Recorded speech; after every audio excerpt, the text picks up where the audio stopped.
دودھ پینے سے پہلے ایک گھونٹ نمکین پانی پی لو، جگر خون زیادہ بنانا شروع کر دے گا۔ جب پسینہ آئے تو گرم پانی پی لیا کرو، زندگی بھر تمہارے پھیپھڑے کبھی خراب نہیں ہوں گے۔ گھر میں چمگادڑ کو نہ آنے دو، ورنہ تمہاری نظر دن بدن کمزور ہوتی جائے گی۔ ہوا خارج ہو تو فوراً پانی پی لو، بواسیر نہیں ہوگی۔ ہلتے ہوئے دانت پر ادرک لگا دو، ہلتا ہوا دانت دوبارہ مضبوط ہو جائے گا۔ تتر کی چربی کھاؤ گے تو گھوڑے کی طرح تمہارے اندر قوت آ جائے گی۔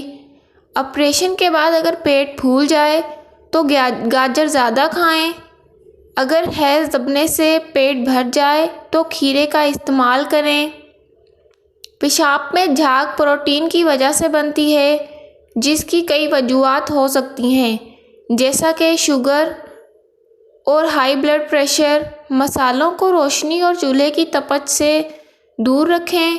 عموماً اگر انہیں چولہے کے قریب یا روشنی کے پاس رکھا جائے تو ان کی خوشبو متاثر ہو جاتی ہے۔ پرانی ڈبل روٹی کو نہ پھینکیں، اسے سکھا لیں، پھر اس کا چورا بنا لیں۔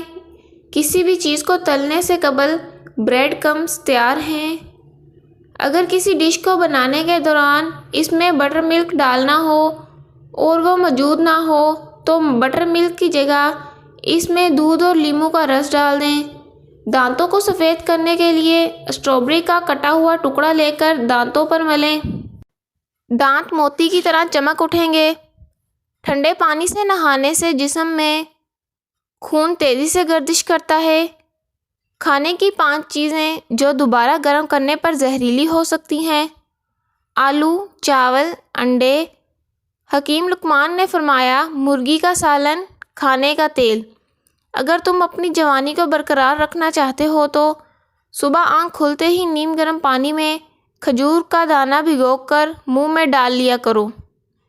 یاد رکھیں، جن شوگر کے مریضوں کے پاؤں پر زخم ہو جائے اور شوگر بھی مسلسل کم زیادہ ہو، وہ گندم کی روٹی کھانا بند کر دیں اور جو کا آٹا پسوا لیں، جو کے آٹے کی روٹی استعمال کریں۔